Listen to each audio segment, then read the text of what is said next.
Kita naman natin ito, nakita ko lang ito sa isang post ng isang pastor na pinapasaringan niya at inaatake niya ang simbahang Katoliko. Basahin niyo mga kapatid, ang sabi niya, walang sinabi ang Biblia na gumawa kayo ng rebultong nakapako sa krus. Oh, parang seryoso pa siya dyan, ha?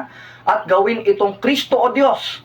Wala din pong sinasabi ang Biblia na sambahin mo si Maria at pagawan ito ng rebulto. Ito pa sabi niya, wala din pong sinasabi sa Biblia na may tatlong persona ang Diyos, lahat po yan ay gawa-gawa ng tradisyon ng mga tao.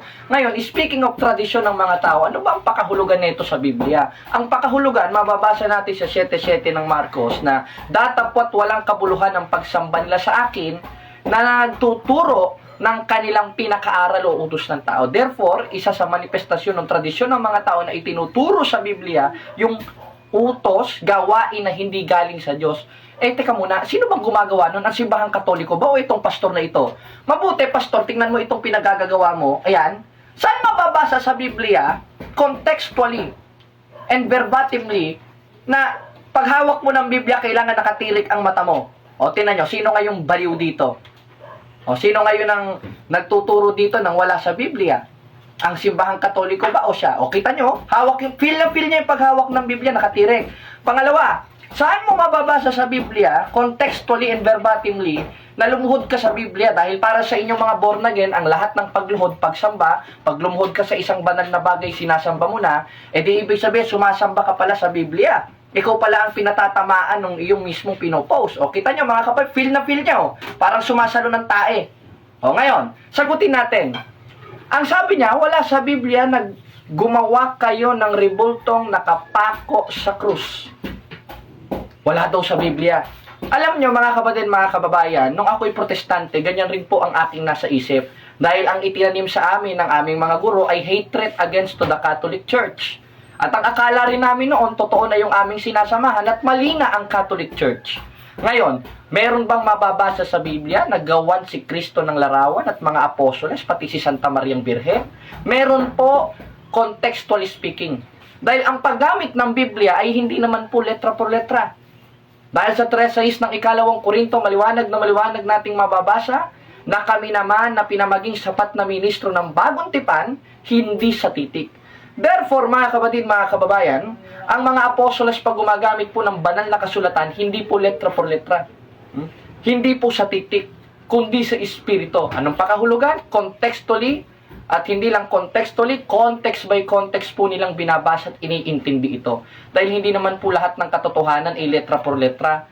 Bakit? Dahil maraming ginawa si Kristo, hindi naman naisulat sa Biblia. Di ibig sabihin, hindi na pala totoo yun. Dahil wala naman sa letra, 21-25 na 1. Pero hindi yan ang topic natin, ano? Hindi sola scriptura, hindi Bible. Kundi yung sinabi nitong pastor na ito na nakatirik ang mata, na ang sabi niya, wala daw sa Biblia naggawan si Santa Maria ng larawan, at wala daw sa Biblia nagawan si Kristo o gumawa ng larawang nakapako sa krus. Alam niyo mga kapatid, pag ang pag-iisip natin ay galit, kontra doon sa ating ibinabatikos na simbahan, talagang hindi tayo maliliwanagan. Gaya nito ni Pastor Otot, kaya nga tumitirik na lang ang kanyang mata habang hawak yung Biblia. Siguro ina-absorb niya yung mga salita ni Satanas na nakasulat rin sa Biblia. Ngayon, meron bang mababasa sa Biblia? Yes, contextually. Asa mabasa? Maliwanag na paliwanag sa 3:10 ng ikalawang kronika. Anong sabi? At sa kabanal-banalang bahay, umukit ka ng larawan.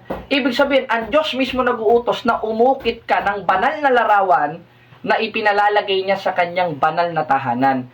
Ngayon, sasabihin nila, hindi naman kalarawan ng mga apostol yan, hindi naman kalarawan nila Santa Maria, larawan ng kerubin yan. Yes, kung letra por letra nating babasahin.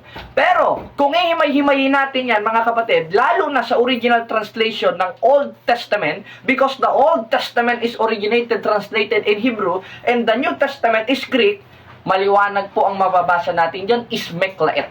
Ang word na meklaet, meaning yan, sa Hebrew interlineal, ay human graven images sa cloud yan ng mga apostoles at mga banal. Dahil yung kautusan na yan, Sa 5:17 ng Mateo, ipinatuloy po ng ating Panginoon Kristo. Anong sabi?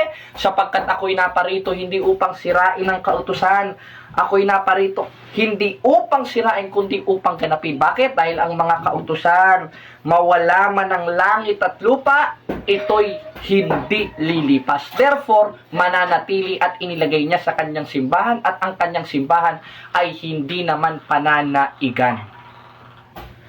At sa 3:10 ng Efeso, yung kanyang simbahan ay nasa panukalang walang hanggan. Therefore, hanggat nananatili ang simbahan, nananatili doon ang kautusan sapagkat doon nilagay ng Diyos ang kanyang kautusan. Hindi sa born again Christian, hindi sa Baptist Church, kundi sa simbahang Katoliko na existed mula 1st century na nananatili hanggang sa kasalukuyan ang hangtod sa kahangturan. Ngayon, kung ipinatuloy ng ating Panginoon Kristo, meron pa ba tayong mababasa na sinabi ni Kristo, gawan niyo ako ng larawan?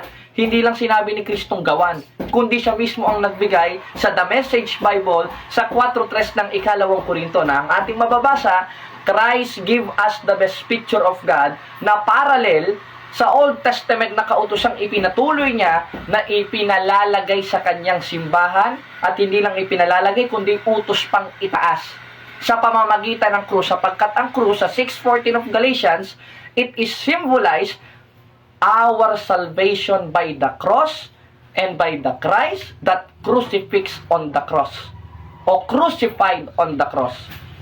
Ngayon, anong sabi? Sa 3:14 ng 1, at kung paanong itinaas ni Moises sa ilang ang ahas, ay gayon din kinakailangang itaas ang anak ng tao. Sa papaanong paraan? Yung anak ng tao na si Kristo nakataas na sa langit. Paano pa natin itataas?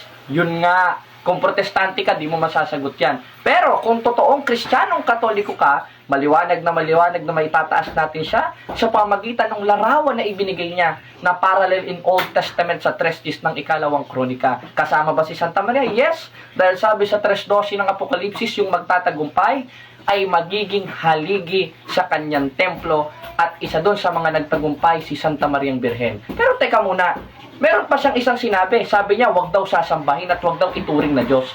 Saan mo naman nabasa sa aral ng simbahan na itinuturing naming Diyos ang mga larawan? At saan mo rin mababasa na sinasamba namin si Santa Maria? Alam mo, dati akong MCGI. Pastor, kung alam ko rin naman na ang simbahang Katoliko sumasamba kay Santa Maria, abay hindi na ako aanib. Una, masarap na buhay ko sa MCGI.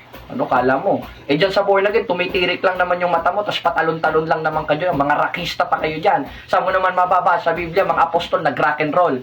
O, di ba? Diyan pa lang mga kapatid, mga kababayan, sinungaling ito. At yan ang manifestasyon ng pagiging anak ng demonyo ng lahat ng mga pastor protestante na mga anti-katoliko ayon sa 8:44. Ng alin? Ng 1. Saan mo naman nabasa sa Biblia na si Santa Maria ay dapat sambahin? Ang dapat lang sambahin, gaya ng nasa 4:24 ng 1, ang Diyos sa Espiritu at katotohanan. At pangalawa, hindi natin sinasamba si Santa Maria at ang lahat ng mga santos. Dahil sa Our Catholic Faith, dokumento ng simbahan ito, sa page 220, we do not worship the saint.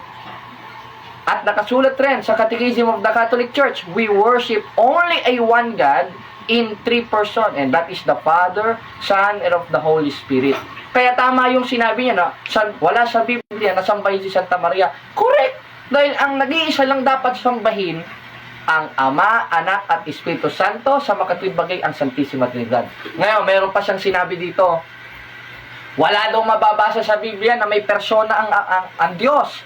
O wala daw mababasa may 3 persona. Tinan mo, sinungaling talaga.